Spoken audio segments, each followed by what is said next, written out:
Radio SME presenta. Las opiniones vertidas en este programa son responsabilidad única y exclusivamente de quien las emite. Con la mirada en alto recorremos un camino viejo. Los jóvenes en las trincheras de las nuevas generaciones. Hambrientos de lucha y justicia. Luchamos por educación, trabajo y vida. Sembramos la semilla en las nuevas generaciones. Nada nos detiene. Hoy organizamos las batallas. Comenzamos. ¿Qué tal? Buenas tardes, noches, depende de en qué horario nos vean. Estamos en una emisión más del programa Las Batallas del colectivo de jóvenes de la Nueva Central y el día de hoy nos encontramos para hacer el programa la compañera Cristina del colectivo de jóvenes y su servidor Diego. Hemos hecho para este programa un ejercicio un poco en los preparativos. Nos parecía que todo el tema ha sido durante estos meses la pandemia, entonces tratamos de buscar algunas noticias que nos pudieran dar algunos otros temas, ¿no? Que nos pudieran colocar algunas otras partes de la vida cotidiana que pudiéramos pues exponer acá un poco una charla, ¿no? Opinar sobre lo que vemos, y lo que nos encontramos es que también eso habla mucho de la pandemia y el coronavirus, ¿no? Entonces no logramos salirnos, no logramos este primer cometido de salirnos de las noticias cotidianas sobre el estado actual mundial y nacional de la pandemia. Pero hemos logrado enfocarnos en tres temas que por su dimensión creemos están cercanas a lo que está pasando en el marco de estas medidas de sana distancia y de confinamiento, pero también están planteando escenarios de análisis que nos gustaría compartirles. El primer bloque, digamos, de participación lo preparamos un poco sobre la base de observar movilizaciones en el mundo, en distintos lugares de distintos países, y observar qué está pasando, ¿no? O sea, dar algunas ideas. El segundo bloque lo dedicaremos al tema de la militarización de nuestro país. Es un tema que hasta hace unos días, tras el anuncio y el decreto de que se iba a emplear a las Fuerzas Armadas en tareas de seguridad pública, pues bueno, ha generado una discusión ahí sobre esta medida, ¿no? Y para el final, comentar el tema de la violencia que se está viviendo en los hogares, en el espacio doméstico, principalmente hacia las mujeres, y bueno, comentar ahí un poco en contraste con lo que anunció el presidente de que el 90% de las llamadas que se estaban realizando, que pedían auxilio, que pedían apoyo, ayuda por casos de violencia, pues él aseguraba que eran falsas, ¿no? El 90%, incluso poniéndolas en sentido de que eso eran como las llamadas de bomba en el metro, ¿no? Entonces, ahí hay unos datos, traemos algunos datos que ahorita quisiéramos compartirles. Y pues bueno, nos arrancaríamos con el primer bloque, que tiene que ver con algunas movilizaciones. Cris, ¿quisieras comentar algunas de las que hemos estado siguiendo? Sí, estábamos preparando este programa y a mí el primero que me avienta el portal de internet es que la semana pasada allá en Francia los llamados chalecos amarillos han comenzado a hacer diferentes protestas muy dispersas, pero siempre manifestando su molestia, no su desagrado por la gestión que ha llevado a cabo su gobierno. Hay que recordar que anteriormente ellos habían comenzado sus movilizaciones a causa de las alzas a los combustibles, ¿no? Como la gasolina, la luz, y esto activó diversas movilizaciones que se fueron frenando un poco a causa de que detuvieron un poco esas alzas y pues parecía que no iba a avanzar. Después se viene esta situación de pandemia, esta situación de salud sanitaria y aquieta todo, ¿no? Pero pues yo creo que la base de toda esta discusión, la base de toda insatisfacción social es que no hay recursos suficientes para llevar a cabo un confinamiento seguro, un confinamiento apropiado, ¿no? Con un ingreso fijo, con un ingreso seguro, ¿no? Que cubra la situación de alimentación, servicios básicos. Por ejemplo, allá en Francia fue interesante ver que se congelaron pagos y se activaron eh, ¿cómo se llama esto? Cuando el gobierno te da una ayuda económica, subsidios. Se activaron ciertos subsidios, pero a lo que hacen ver estas protestas es que no es suficiente, ¿no? Al final también están como en una atmósfera de incertidumbre, porque qué pasa con la economía, qué pasa con el trabajo, qué pasa con la actividad cotidiana, que pareciera que no se para, aunque estés confinado, tiene que seguir haciéndose.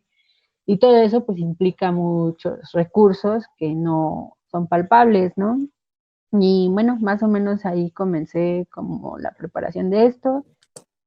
Y platicando contigo, pues tú me comentabas lo de las movilizaciones en Bolivia, en Cochabamba, entonces, pues no sé, tú platícame de eso, porque yo no, o sea, hace muy poquito, pues, de ese tema. Um, sí, Cris, lo de Francia es muy interesante justo por lo que mencionabas del nivel de movilización que ya llevan algunos años estos chalecos amarillos y que lograron poner, más allá del programa inmediato contra el alza de los precios de las gasolinas, pues una serie de demandas también, ¿no? Que señalaban justo la crisis estructural y los efectos de las políticas neoliberales, ¿no? Que mantenía Macron en Francia, ¿no? Para el caso de Latinoamérica, hay tres escenarios que apenas han surgido de movilización que tienen que ver con Brasil, con Bolivia y con Chile, ¿no? Países que en otros momentos hemos seguido su desarrollo en términos políticos, ¿no? Las movilizaciones antes de la pandemia. Y bueno, Bolivia tuvo este golpe de Estado que llevó al poder a una corriente de derecha fundamentalista, ¿no? Apegada a la idea pues sí, muy apegada a su religión, pues, y con una fuerte represión al movimiento, ¿no? Ahora, en las medidas de distanciamiento, se pospusieron las elecciones para la presidencia y un poco el nivel de movilización pues se había visto confrontado con estas medidas que en muchos casos las organizaciones sociales pues han respetado, ¿no? O sea, sí hay que destacar que no solo en México, sino en todo el mundo, la mayoría de las organizaciones sociales, sindicales, campesinas y las organizaciones políticas han respetado y han llamado a mantener la vida, ¿no? Procurando estas medidas, pero también han llamado a la movilización en los momentos en los que se necesita.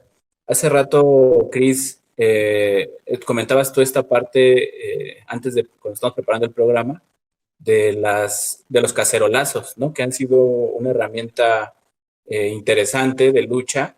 En el caso de Brasil se han organizado cacerolazos contra Bolsonaro con el hashtag Fora Bolsonaro, ¿no? Pero también él mismo ha organizado, ¿no? El presidente de Brasil ha organizado movilizaciones pidiendo la intervención de los militares, generando disputas incluso al interior de sus ministros, ¿no? Y bajo una lógica negacionista de que el virus no existe, de que no es necesario, no son necesarias las medidas, en el caso de Brasil han llevado a que el país sea uno de los principales países a nivel regional con casos confirmados, ¿no? de contagios del SARS-CoV-2.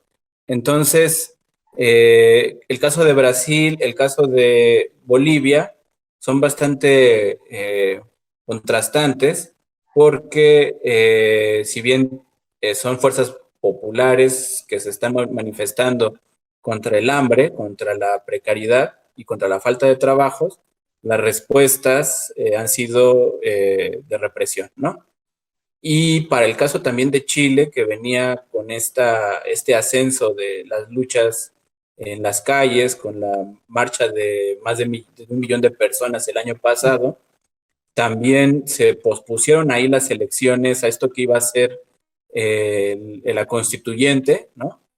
Triunfo del movimiento, y ahora pues vuelven, ¿no? Vuelven las escenas de los carabineros reprimiendo gente y de los pobladores resistiendo, ¿no? Y exigiendo esto que me parece en todo el mundo va a ser un problema, que es el acceso a los alimentos, ¿no? Antes de la pandemia, el dato que manejaban, me parece que la UNESCO, era que 800 millones de personas, de una población de 7,000 millones, pues más del 10% de la población, se iba sin comer, ¿no? Se iba a dormir sin comer, ¿no?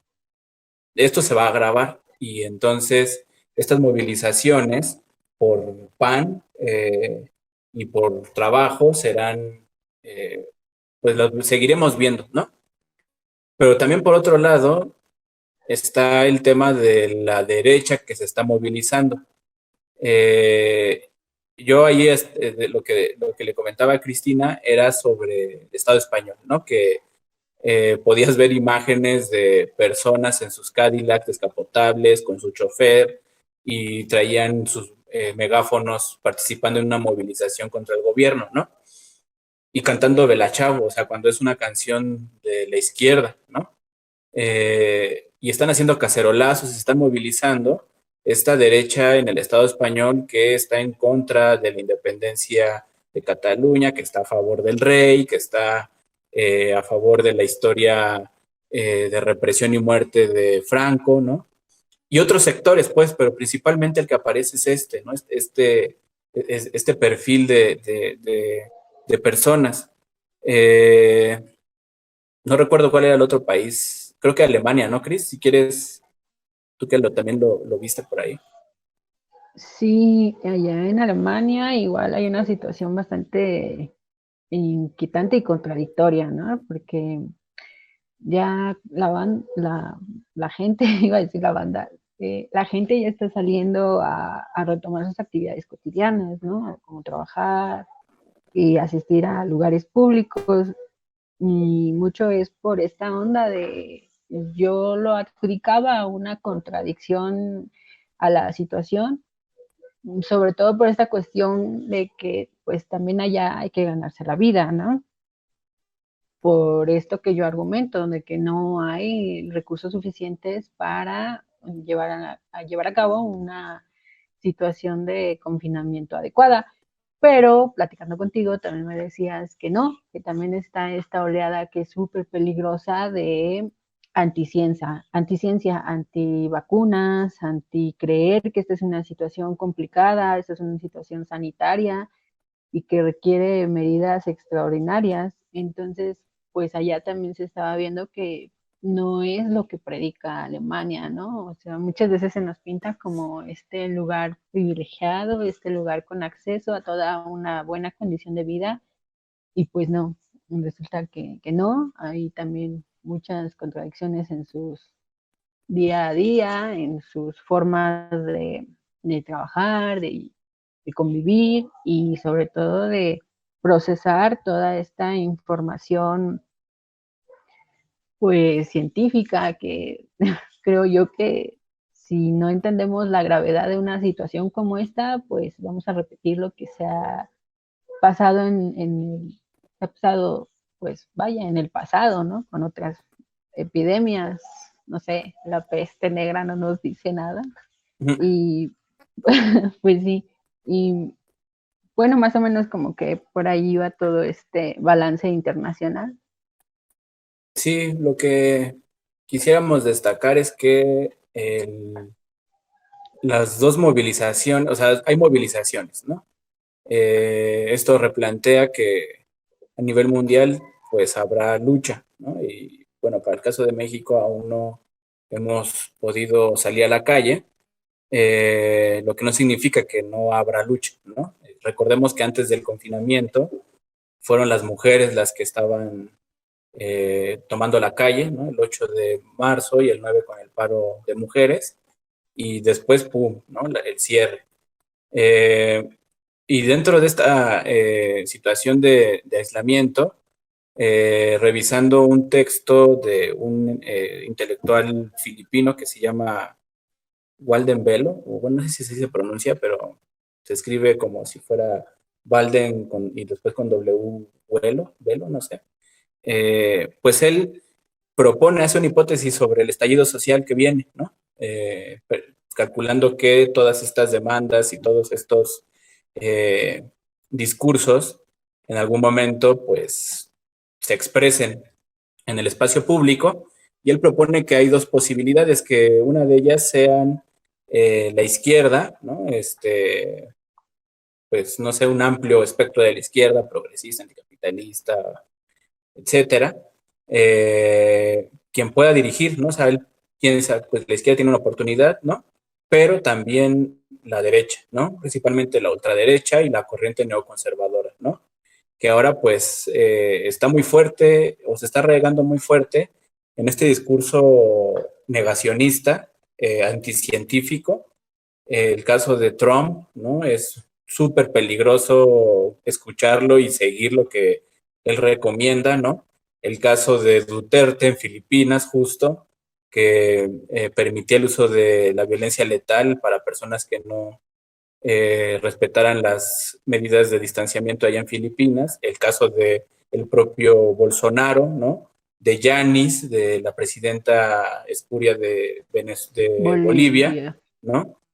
El caso de Boris Johnson, que además de enfermarse, pues ya como que le bajó un poco a su negacionismo, ¿no? O sea, como que creo que hay varios discursos, y justo esto de Alemania, lo que yo había observado era que eran personas anti-confinamiento, ¿no? Personas que querían salir, ¿no? En el caso de Estados Unidos, los que se manifestaron haciendo lagartijas para que abrieran los gimnasios, o los que salieron armados, ¿no? Que fueron detenidos ahí por personal por personas que trabajan en el sector salud, ¿no? O sea, pero salen a decir: queremos nuestra vida que teníamos, queremos ir a nuestros restaurantes, comer lo que antes comíamos, pagar con nuestro dinero, ¿no? Un poco negando, como tú dices, Cris, la dimensión de la crisis sanitaria, ¿no? En la que nos encontramos. Entonces queríamos como destacar esta parte internacional que seguirá, ¿no? Y que en algún otro momento tendrá otras expresiones. No sé si vamos al primer corte, Cris. Vamos. Sí. Vale, le pedimos allá a los compas de Radio Esme que nos pongan unas canciones que les mandamos. Gracias. Stamattina mi sono alzato, oh bella ciao, bella ciao, bella ciao, ciao, ciao. Stamattina mi sono alzato e ho trovato l'invaso. Oh partigiano, portami via.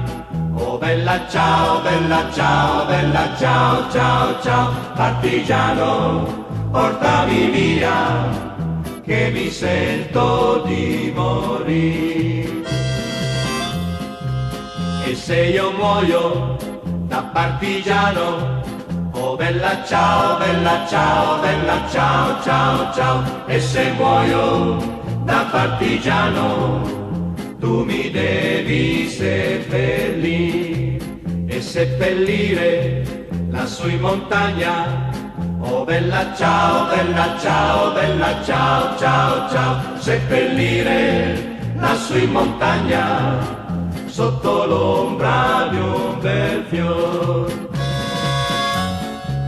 Tutte le genti che passeranno, oh bella ciao, bella ciao, bella ciao, ciao, ciao, e le genti che passeranno ti diranno che bel fior, e questo è il fiore del partigiano. Oh bella ciao, bella ciao, bella ciao, ciao, ciao, questo è il fiore del partigiano, morto per la libertà. Questo è il fiore del partigiano, morto per la libertà. Questo è il fiore del partigiano, morto per la libertà. El compañero Diego y yo vamos a desarrollar esta situación que es bastante grave con respecto a la Guardia Nacional, porque el pasado 11 de mayo Andrés Manuel López Obrador firmó un decreto publicado en el Diario Oficial de la Federación en el que dice: se dispone que las Fuerzas Armadas del país puedan realizar tareas de seguridad pública de manera extraordinaria, y el Ejecutivo expone que la participación de la Marina, el Ejército y la Fuerza Aérea será regulada, fiscalizada, subordinada y complementaria con la Guardia Nacional. No obstante, al actuar de las Fuerzas Armadas, solo será en el periodo contemplado y no podrá exceder de sus 5 años, ¿no? Esa es como la gran propuesta para una situación bastante grave que atraviesa el país. Es una situación de violencia extrema. Aquí tengo unos datos, no sé si me dejes darlos, Diego. ¿Cómo ves? No, no te voy a dejar. No, sí, darlos, Cris. Sí. Yes, entonces darlos tú. Ay, se movió mi cámara, perdón. Pues más o menos está así. De acuerdo con cifras proporcionadas por el secretario ejecutivo del Sistema Nacional de Seguridad Pública, que es la SESNSP, de los 105 asesinatos ocurridos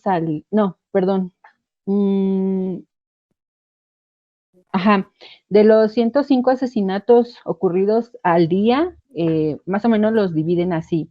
En el Estado de México es el que encabeza la lista con 12 asesinatos al día. Chihuahua le sigue con 10, la Ciudad de México, Guanajuato, Oaxaca le siguen con 9 cada estado, Guerrero y Zacatecas le siguen con 6, igual en cada estado, Jalisco, Sonora y Nuevo León le sigue con 5, Tamaulipas con 4, Baja California, Michoacán y Morelos le siguen con 3, todos estos, cada estado con 3. Colima, Tabasco, Puebla y Veracruz con 2, Durango, Hidalgo, Querétaro, Quintana Roo, San Luis Potosí y Tlaxcala con de 1 a 2. Y pues esto es bastante grave porque uno diría, claro, la violencia es un asunto grave, ¿no? Hay que atenderlo. Pero al menos hay varias visiones o miramientos de qué implica una Guardia Nacional interviniendo en nuestra seguridad social o sí, en la seguridad nacional y sobre todo en esta situación de crisis sanitaria, ¿no? No sé, al menos desde mi perspectiva, que me gustaría que la analizáramos también un poco, es como esta situación desde que llega Andrés Manuel y propone esto de la Guardia Nacional, pues se esperaba lo peor, ¿no? O sea, y se espera lo peor, pero creo que un poco la fue frenando el hecho de la migración que entró aquí al país con nuestros hermanos latinoamericanos, y como que todo se recargó hacia esa situación, ¿no? Como a frenarla, contenerla, la cual pues se ha visto totalmente rebasada la Guardia Nacional ante contener estos grandes transiciones, ¿no? Estas grandes transiciones, estos éxodos, pero no para ahí, ¿no? Porque hay una situación bastante grave y algo que hemos discutido a lo interno del colectivo es esta situación, ¿no? De proponer escenarios, visualizar escenarios, pero sobre todo que los que ya nos están alcanzando, pues son escenarios bastante graves, ¿no? Tú decías hace poco, es que va a haber una actividad de protestas mayores, y claro, se va a recrudecer la vida, ¿no? Entonces, a mí me parece bastante importante analizar a profundidad esta situación de la Guardia Nacional, porque la necesidad de imponerla en una situación como esta, ¿no? ¿Por qué no esperar? ¿Por qué no, pues, vaya, como ir resolviendo una situación a la vez, ¿no? Que sería lo que creo yo sería lo más prudente, pero no, esta situación no puede esperar y a mí me gustaría creer que, pues claro, se va a combatir a la delincuencia organizada que anda repartiendo despensas, que es también muy terrible, pero, no, al menos lo que sabemos en este caso de Felipe Calderón y toda esta situación de su, ¿cómo decirlo? De su convenio, de cuando eres complicidad ante toda esta violencia que se desató por parte de la Fuerza Armada, ¿no? Y a mí esta situación, creo yo, que va para allá. Y es grave porque esta situación de violencia que se vive día a día hacia nosotras las mujeres, hacia los niños, o sea, hacia la infancia en general, inclusive hacia el sector trabajador, que es el que generaliza todo, pues es atroz, es crudo al día, al día. Y algo que tú comentabas hace un momento era que pues se va a recrudecer, ¿no? O sea, esa es la realidad, se va a recrudecer, entonces pues evidentemente hay miras a que si se recrudece, pues va a haber una muralla, un obstáculo que lo tiene que contener, ¿no? Y pues no sé, creo que es todo lo que yo tengo que decir. Gracias, Cris. Sí, o sea, desde el inicio del gobierno hemos dado este seguimiento del tema de seguridad que aparece en algunos momentos como el caballito de batalla de la oposición, ¿no? De la derecha, digamos, de los empresarios, ¿no? Que además se sintieron desprotegidos cuando se derogó la infame ley de seguridad aprobada por Peña Nieto, y ahí un poco se generaba se genera, digamos, la distinción que tenemos cuando decimos que no queremos al ejército, ¿no? Que no queremos a la Guardia Nacional, aunque nuestra posición pues está reflejada en oponernos al uso del ejército en tareas de seguridad pública, pues por los resultados, ¿no? O sea, pondría en un primer momento Ayotzinapa. Se tiene que entrar al cuartel en Guerrero para buscar ahí pruebas, sí, el ejército lo ha detenido, ¿no? Podríamos decir Aguas Blancas, ¿no? También podríamos decir Tlatlaya, podríamos decir Atenco, ¿no? O sea, podríamos enumerar una serie de escenarios donde el ejército ha sido utilizado y el ejército como fuerza, como institución del Estado, ha funcionado, como tú dices, como un muro de contención contra las luchas, ¿no? La guerra llamada sucia, la guerra de contrainsurgencia en los años 70, que también generó centenares de desaparecidos, desaparecidas, de exiliados, de presos políticos, presas políticas, etcétera, etcétera, ¿no? Me parece que el decreto de ahora tiene mucho esta estela, ¿no? De cómo la sociedad mexicana ve al cuerpo de militares, ¿no? Yo recordaba un poco cuando surgió este decreto, porque además ahí hay que decir el debate que hay, ¿no? Hay un debate sobre si es una acción deliberada y entonces el gobierno decide virar y decir sí el ejército a las calles, cuando en las campañas ha dicho que iba a desmilitarizar el país. Ahora, pues todo lo contrario, ya es un país militarizado de aquí al 2024, como tú dices, ¿no? Y por otro lado, está la explicación que hacen en algunos analistas de que esta ley de de empleamiento de las Fuerzas Armadas, no solo de la Guardia Nacional, ¿no? Que la Guardia Nacional, recordemos, es un cuerpo de seguridad paralelo, ¿no?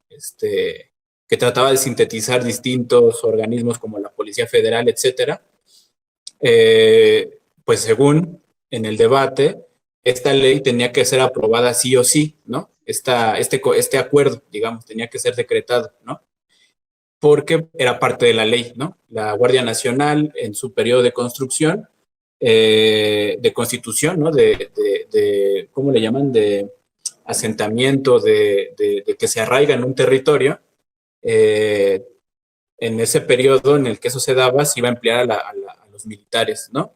Entonces, pues sean peras o sean manzanas, el resultado es que hasta 2024 estamos ante la posibilidad de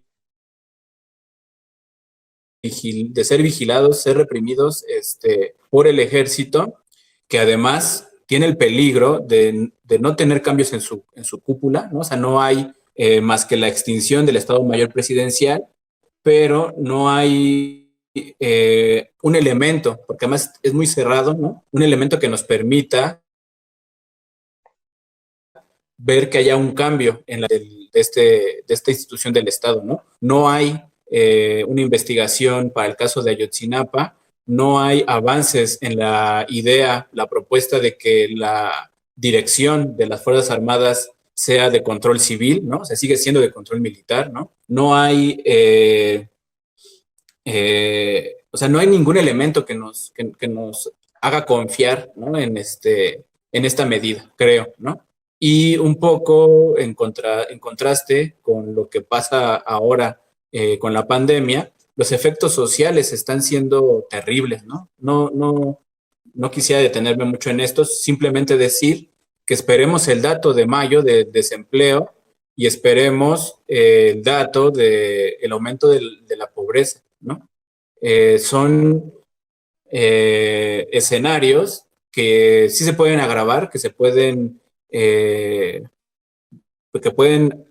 demostrar o que pueden arrojar a mucha gente a situaciones más precarias, que pueden ser de estallido, ¿no? O sea, recordemos que en 2017, cuando el gasolinazo, hubo un estallido social primero 2, 3 de enero, ¿no?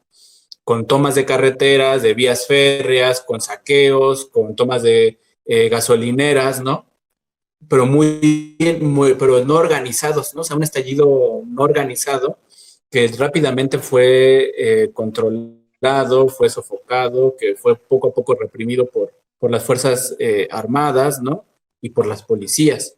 Después, el magisterio también se vio enfrentado a esta represión en el mes de junio del 2016 en Nochixtlán, ¿no? O sea, el movimiento tiene estas expresiones de estallido y yo tengo la lectura muy personal, ¿no? De que el emplear ahora al Ejército y a la Guardia Nacional en tareas de seguridad pública sí tiene un apellido, sí tiene un señalamiento directo, ¿no? Carlos Facio, que además es encargado de una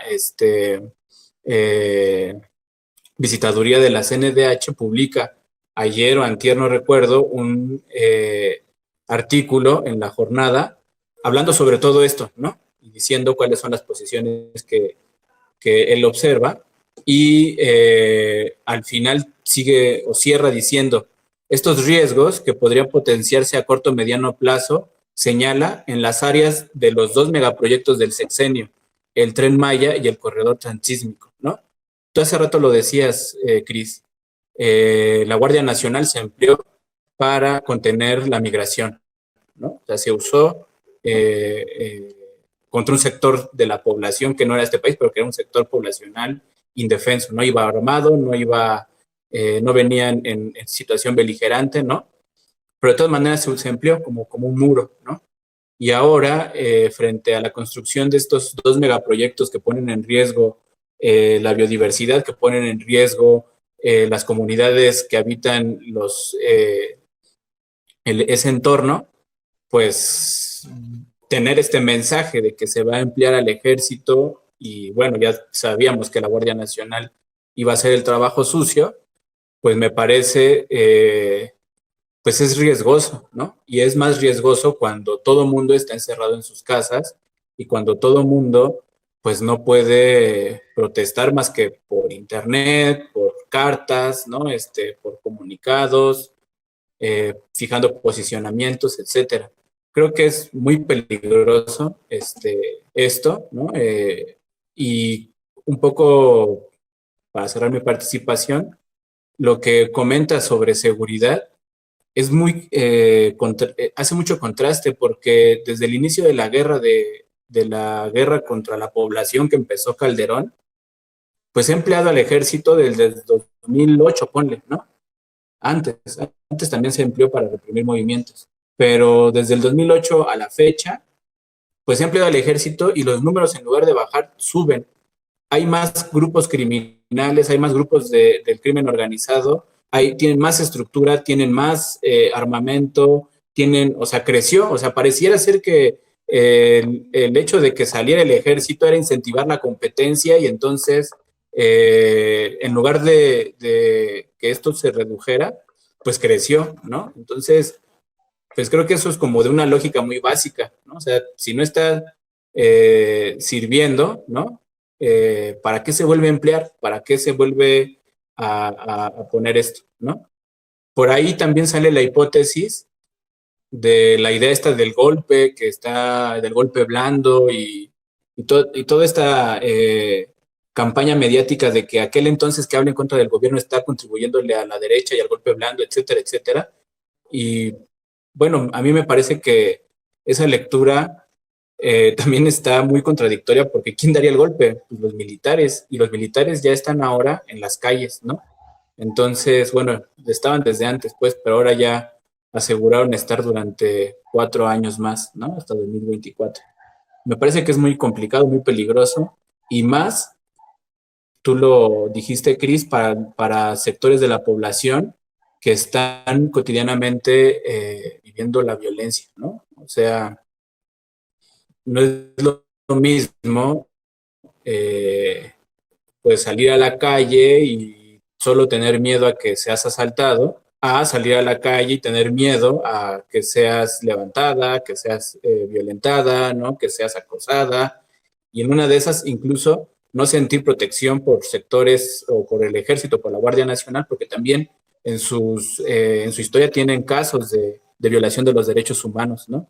Entonces creo que sí sería necesario, es necesario que nos posicionemos contra este acuerdo, pedir la desmilitarización del país, pedir otra perspectiva en tema de seguridad, en tema de respeto de derechos humanos, pedir medidas de control a estos cuerpos de seguridad, ¿no? Y romper con esta continuidad, porque al final de cuentas, un poco lo que decíamos al inicio de este gobierno, que nos colocábamos entre ver continuidades y rupturas, pues esta es una continuidad de los gobiernos pasados, la militarización, ¿no? Entonces, pues ahí sí tenemos que posicionarnos muy claramente contra esto, y pues yo la dejaré hasta ahí, Cris. Sí, yo también. Bueno, ¿te parece si vamos al segundo corte? Sí, vamos. ¿Y último? Sí, ya, es el último. Vale, le pedimos ahí a los compas de Radisme que nos pongan una segunda canción y volvemos para el último bloque. Vestido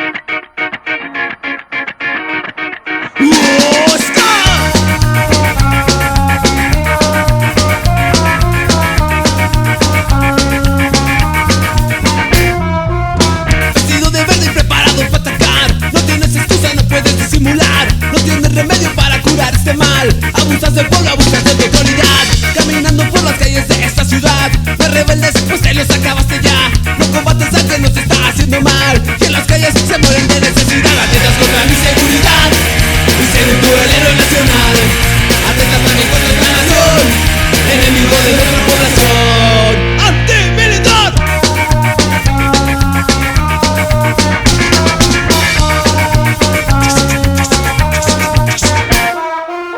Vestido de verde preparado para morir. Todo el pueblo sabe que no debes de existir. No combates a nuestro enemigo opresor. No me engañas, tú eres el agresor. Atentas contra mi seguridad y ser tú el héroe nacional. Atentas también contra esta nación, enemigo de nuestra población. ¡Antimilitar!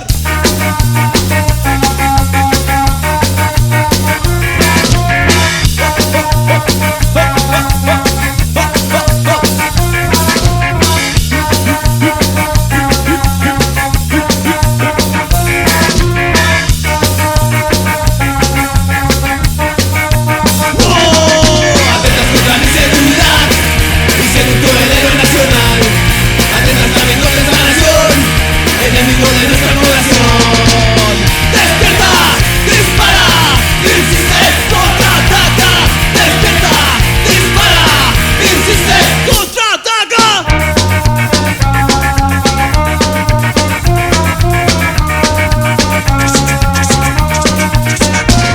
¡No!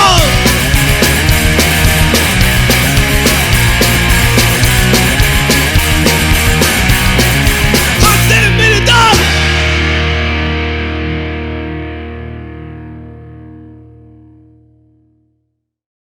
Bueno, compañeras, compañeros, quienes nos ven, estamos en Las Batallas, programa del colectivo de jóvenes de la Nueva Central. Seguimos con nuestro tercer bloque. Hemos visto durante todo este programa, pues campechanamente, 3 temas. Las movilizaciones que se han dado a nivel internacional, producto de la pandemia. El segundo bloque ha sido sobre el tema de militarización. Y ahora proponemos dar un vistazo sobre esta afirmación que dio el presidente sobre que el 90% de las llamadas sobre emergencia por violencia de género eran falsas, ¿no? Que él pidió que no se malinterpretara, pero no es como para malinterpretar, sino simplemente como para decir que no es verdad, ¿no? Que no es... No es bueno minimizar esta violencia, ¿no? Que se está viviendo no solo en la pandemia, sino cotidianamente desde hace muchos años, que es la violencia en el espacio doméstico, principalmente contra las mujeres, ¿no? O sea, hay que decir que también hay una violencia contra las infancias y hay una violencia contra adultas mayores, ¿no? Pero matizamos justo la que tiene que ver con esta afirmación de que las llamadas de violencia contra las mujeres pues eran 90% falsas. Lo que retomamos acá es un artículo de Animal Político donde dan datos, ¿no? No necesariamente se da opinión. Los datos que se recaban en números totales dice que de enero a marzo, es decir, el primer trimestre, hubo 67,000 llamadas por violencia contra la mujer, así definido, ¿no? 170,000 por incidentes de violencia familiar, 57,000, casi 58,000 incidentes de violencia de pareja, ¿no? Una agresión de una persona a otra que vive en una condición de pareja. Casi 987 por violación y 1,300 por abuso sexual.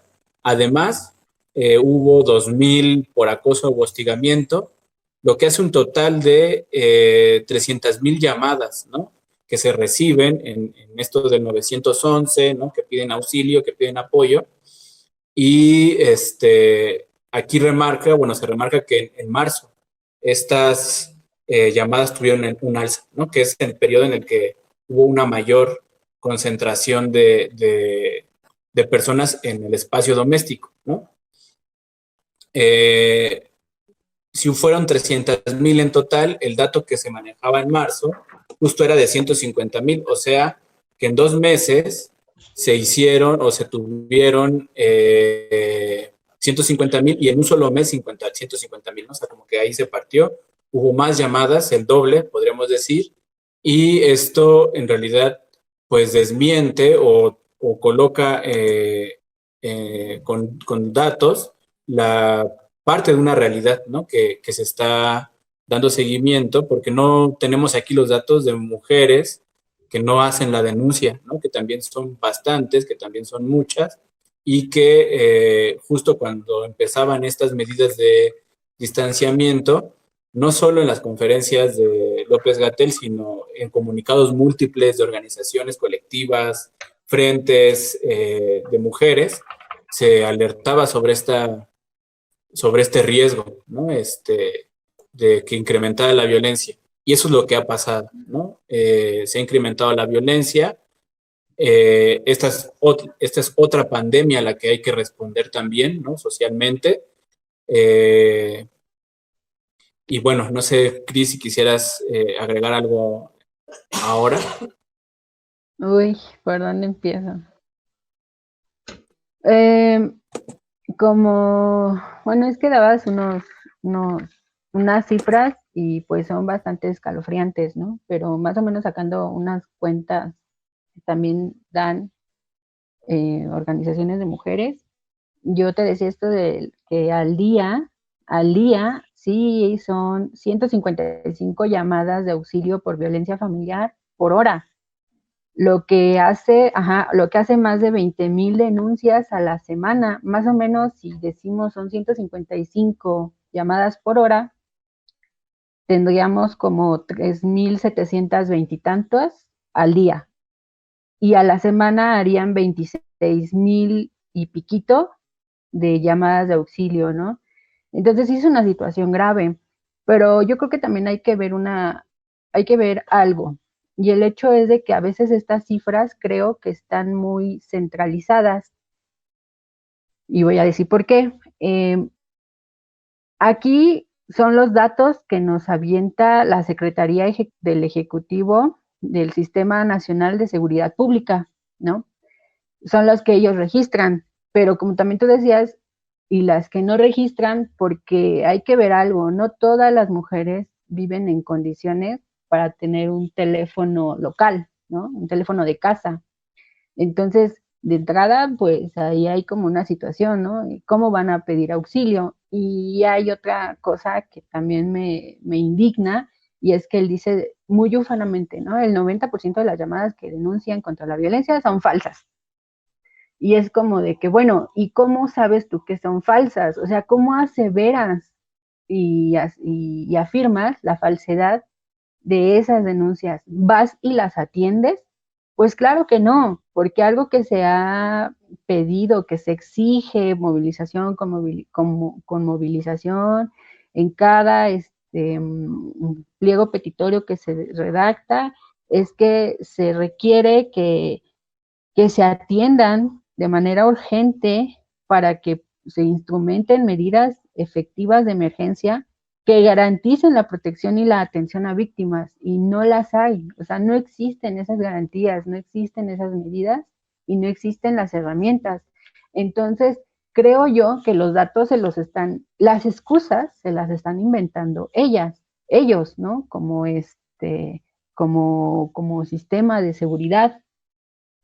Porque yo me pregunto, de esas 155 llamadas de auxilio que son por hora, ¿cuántas atienden? O sea, ¿cuántas llegan a un fin en que un policía, pon tú, llegue y toque a tu casa, ¿no? Y pregunte qué está pasando. Entonces, creo que a mí me hace ver que las cifras, que los datos, que las excusas, pues se las están inventando ellas, ¿no? Porque pues algo que yo te decía es como de que comparan estas llamadas con las llamadas bomba en el metro, en las escuelas, etc. Y lo que hace ver es como de que nosotras somos las exageradas, ¿no? De que ya no somos como las mujeres de antes que se aguantaban golpes y humillaciones, y ahora ustedes no, ¿no? O sea, por cualquier cosa la hacen un alboroto, ¿no? Entonces, pues creo que es importante resaltar que las declaraciones que hace la presidencia, pues solo acrecentan la impunidad y la normalizan, dejando en total desprotección a mujeres, niños y niñas, ¿no? No es casualidad que México tenga el primer lugar en pornografía infantil, y no es casualidad que los portales de internet, cuando tú escribes la palabra infancia o niño o niñas, lo primero que salga es que te aviente descripciones pornográficas. Entonces, sí hay un llamado de atención al Ejecutivo, hay un llamado de atención a la sociedad, ¿no? De que está pasando algo muy grave. Y pues, no sé, algo que nosotros como colectivo de jóvenes, como organización de Nueva Central, pues cada vez lo resaltamos, ¿no? Y lo recalcamos. Es necesario parar la violencia hacia nosotras las mujeres, ¿no? Pero no solamente en la ley, claro que sí. De hecho, pues está asentado en el artículo 6 de la Constitución, pero también se requiere que la sociedad civil tome parte de este freno hacia la violencia, ¿no? Por ejemplo, hace poco veía una conferencia internacional, eran miradas internacionales, y era una mujer no de Marruecos, de más abajo, ya olvidé el nombre, bueno, y ella decía que la violencia ya es grave, pero que si algo allá ellos no se enorgullecen de eso, pero ellos sí tienen conciencia de que de un golpe no pasa, pero un feminicidio es muy difícil. Y yo digo, claro, pero ¿cuál es qué tiene que pasar para que una cosa pase a la otra, ¿no? Y creo que esta situación de crisis sanitaria, de crisis económica, pues es un detonante, ¿no? Es un detonante a esta situación de violencia, pero no por ello la tenemos que justificar, ¿no? No por ello la tenemos que adoptar y decir, bueno, pues es que así es, ¿no? No creo que son llamados de atención. Como tú decías hace un momento, decías, son oportunidades, ¿no? Entonces, como que ahorita es la oportunidad de, ¿cómo se llama este economista que dice, bueno, no es economista, no sé qué sea, que dice, pues el problema era la normalidad antes de esta crisis? ¿Naomi qué? ¿Naomi Klein? Creo que sí, ajá, ella decía que la normalidad era el problema, ¿no? Entonces no podemos regresar a esa normalidad. Y a mí me parece muy interesante esa situación y retomarla en todas nuestras discusiones. Y pues en general creo que el Ejecutivo es muy fácil lavarse las manos y decir, bueno, pues es que hay violencia, ¿no? Pero en ningún momento se hace responsable y dice, bueno, pues hay violencia porque pues no hay trabajo, hay violencia porque no hay una educación integral, no hay una educación que complemente muchos aspectos que están descuidados, no hay herramientas que garanticen nuestra garantía a la vida, ¿no? Entonces creo que sí hay como que mirar para ese lado. Y pues en general es como esta situación, ¿no? Decir que sí existen cifras, que sí las hay, que hay diversas organizaciones que se dedican a recaudarlas, pero hay que ver también que el Ejecutivo, pues de dónde está sacando esas afirmaciones, ¿no? O cómo es que asegura que son denuncias falsas. O sea, para empezar, no existen las condiciones como para seguir caso por caso por caso, que es algo que nosotros denunciamos. Sí, claro, yo recordaba, porque no solo es un argumento que se haya dado por el gobierno, sino es muy común ver que ante denuncias surja como primera respuesta la puesta en el juicio, ¿no? O sea, la puesta en duda de lavar las manos al gobierno frente a una situación social que ha sido colocada en, como dices, Cris, de movilización en movilización. Entonces, me parece que sí hay una responsabilidad ahí, que el dato, más que usarlo como el gobierno nos está mintiendo o usarlo políticamente para confrontarlo, sería erróneo, sino erróneo es que nos vayamos con lo que dice de que el 90% son mentira, porque entonces oculta una realidad que nos hace responsables a la sociedad, como decías, Cris, y que no es, pues más bien es peligroso que la gente se vaya con este discurso. Entonces, yo lo quisiera dejar acá. Parece ser que Cris se desconectó, se salió. Pues vamos a despedir el programa porque además ya estamos sobre el tiempo. Estos 3 temas los vamos a plantear para desarrollarlos más adelante porque fueron, digamos, como introductorios, como comentar estas noticias. Insisto, hicimos el ejercicio de